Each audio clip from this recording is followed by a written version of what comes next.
Assalamualaikum warahmatullahi wabarakatuh. Halo, perkenalkan nama saya Risma Muludiarti Rahayu, NIM 1914137 dari kelas Ekonomi Syariah A semester 5. Saya membuat video kali ini untuk menyelesaikan ujian akhir semester pada mata kuliah Manajemen Pemasaran Syariah. Yuk langsung simak video berikutnya. Nah, dalam video kali ini, saya akan menjelaskan beberapa materi mengenai mata kuliah Manajemen Pemasaran Syariah. Nah, materi yang pertama yaitu mengenai Manajemen Pemasaran Syariah sendiri. Yang kedua, sifat dasar marketer dan etika pemasaran syariah. Yang ketiga, memahami sasaran pasar. Yang keempat, strategi pemasaran syariah, dan materi yang terakhir yaitu kunci sukses pemasaran syariah. Langsung saja kepada pembahasan yang pertama, yaitu mengenai manajemen pemasaran syariah. Nah, apa sih manajemen pemasaran syariah itu? Manajemen pemasaran syariah merupakan pengorganisasian kegiatan-kegiatan dalam menetapkan produk, harga, promosi, dan distribusi untuk mencapai keuntungan dan memenuhi kebutuhan konsumen sesuai ketentuan-ketentuan syariah. Nah, di sini terdapat 3 konsep dasar dalam pemasaran syariah yang dapat diterapkan oleh kaum muslimin. Nah, yang pertama yaitu ada strategi mid-share, yang kedua market share, dan yang ketiga value to heart. Nah, apa sih mid-share itu? Mid-share yaitu cara berpikir yang bijaksana, kreatif, dan inovatif dalam mencari ide untuk memasarkan produk, barang, dan jasa kepada konsumen. Nah, yang kedua itu market share. Market share itu yaitu usaha perusahaan dalam mempengaruhi pasar melalui iklan, baik iklan di media cetak maupun di media elektronik. Nah, yang ketiga yaitu value to heart, yaitu pemasaran yang dilaksanakan sesuai syariat-syariat Islam serta dilakukan dengan sepenuh hati, sehingga membuat nyaman kepada pelanggan dan stakeholders. Nah, poin selanjutnya yaitu mengenai prinsip pemasaran syariah. Di sini ada beberapa prinsip pemasaran dalam Islam yang dapat diterapkan di aktivitas pemasaran. Yang pertama yaitu hikmah, kebutuhan, halal, kesejahteraan, dan persetujuan timbal balik. Nah, adapun karakteristik pemasaran syariah yaitu 1. Ketuhanan atau robaniyah, yang kedua etis, akhlakiyah, yang ketiga realistis, al-wakiyah, dan yang keempat humanistis, al-insaniyah. Baik, selanjutnya materi yang kedua yaitu mengenai sifat dasar marketer dan etika pemasaran.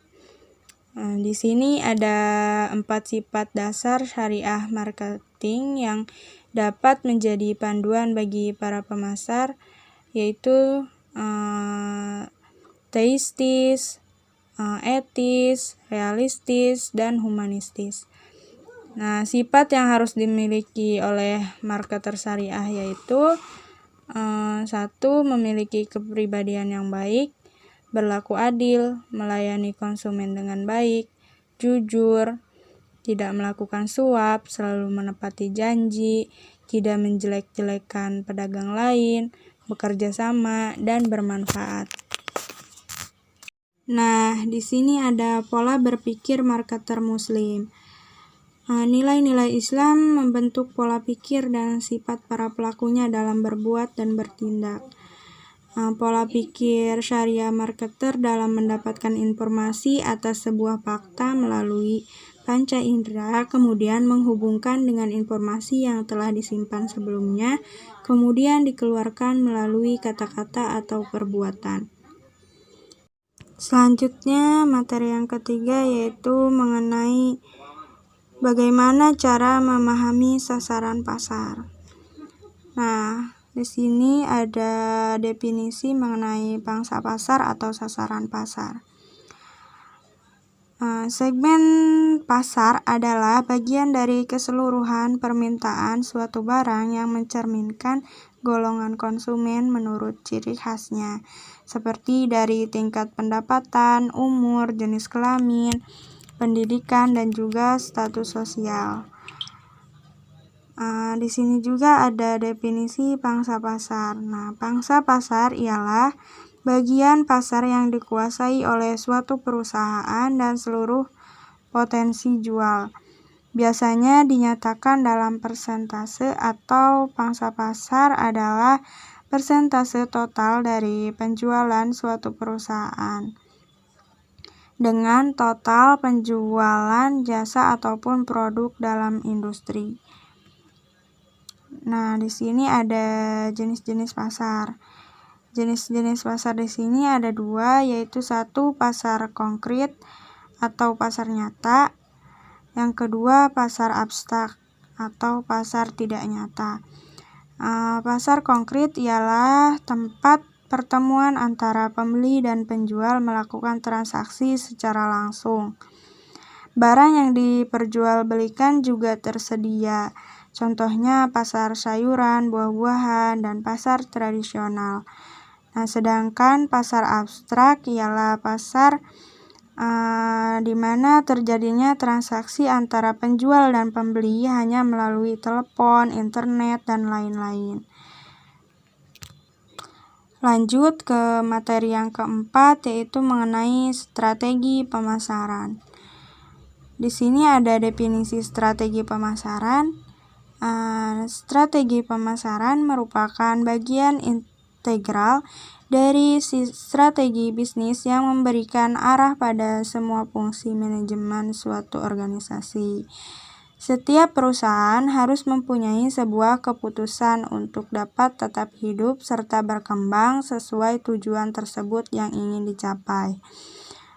Tujuan yang akan mampu tercapai dengan baik apabila perusahaan mampu membangun strategi yang maksimal dalam perusahaan. Dengan meningkatkan sebuah kinerja yang baik serta strategi yang tersusun, maka dapat meningkatkan dan mempertahankan pemasaran dalam perusahaan. Nah, adapun tujuan dari pemasaran yaitu untuk mengenal dan memahami pelanggan sedemikian rupa agar produk yang dijual akan cocok sesuai dengan keinginan pelanggan. Akibatnya, produk tersebut dapat terjual dengan sendirinya. Beberapa tujuan utama dari manajemen pemasaran yaitu dalam jangka pendek. Tujuan pemasaran dalam jangka pendek bagi perusahaan adalah untung secepat mungkin, artinya dapat menutup semua biaya-biaya produksi yang digunakan dan jika ada kelebihan maka dikatakan laba atau pendapatan. Nah, dalam jangka menengah, perusahaan mengusahakan mencapai titik impas antara total biaya produksi dan total volume penjualan, memperluas cakupan promosi, dan berusaha lebih memperbesar cakupan volume penjualan. Dalam jangka panjang, perusahaan mempertahankan para pelanggan setia tetap loyal dengan produknya, antara lain dengan produk inovatif, kreatif, dan berdaya guna, serta memberikan potongan harga khusus bagi pelanggan. Selanjutnya materi yang terakhir yaitu kunci sukses pemasaran syariah. Di sini ada definisi dan faktor yang berperan dalam kesuksesan berbisnis. Menurut Jainal, Jailani Basalamah, Yusron, dan Baitzal 2018 mengatakan bahwa Pemasaran syariah merupakan pemasaran yang diilhami oleh nilai-nilai keislaman. Dengan arti lain bahwa pemasaran syariah mengutamakan prinsip-prinsip keadilan dan kejujuran, serta tidak boleh bertentangan dengan prinsip-prinsip Islam. Adapun faktor-faktor yang berperan dalam kesuksesan berbisnis syariah adalah antara lain 1. Komitmen dan ketabahan hati secara total. 2. Bergerak maju. 3. Peluang dan berorientasi pada tujuan. 4. Mengambil inisiatif dan bertanggung jawab. 5. Konsisten terhadap pemecahan masalah. 6. Realisme dan punya sense of humor. 7. Mengambil resiko yang telah diperhitungkan dan mencari resiko. 8. Memiliki obsesi untuk mendapatkan dan menyalahgunakan peluang. 9. Memiliki kualitas dan fleksibilitas. 10. Memiliki kemampuan leadership. Dan 11. Memiliki motivasi besar untuk mencapai kesuksesan. Nah, ini nih yang ditunggu-tunggu, yaitu mengenai strategi apa sih yang dimiliki Rasulullah atau yang dipakai Rasulullah saat melakukan pemasaran. Nah, yang pertama strategi produk. Nah, dalam Al-Quran kata produk dinyatakan dalam 2 istilah, yaitu al-tahiyat dan al-rizq. Menurut Islam, produk konsumen adalah produk yang mempunyai nilai guna, bermanfaat, dan menghasilkan sesuatu sehingga bisa digunakan oleh konsumen. Sesuatu yang tidak mempunyai daya guna tidak diperbolehkan atau dilarang dalam Islam untuk memperjualbelikan produk tersebut. Nah, strategi yang kedua yaitu strategi harga.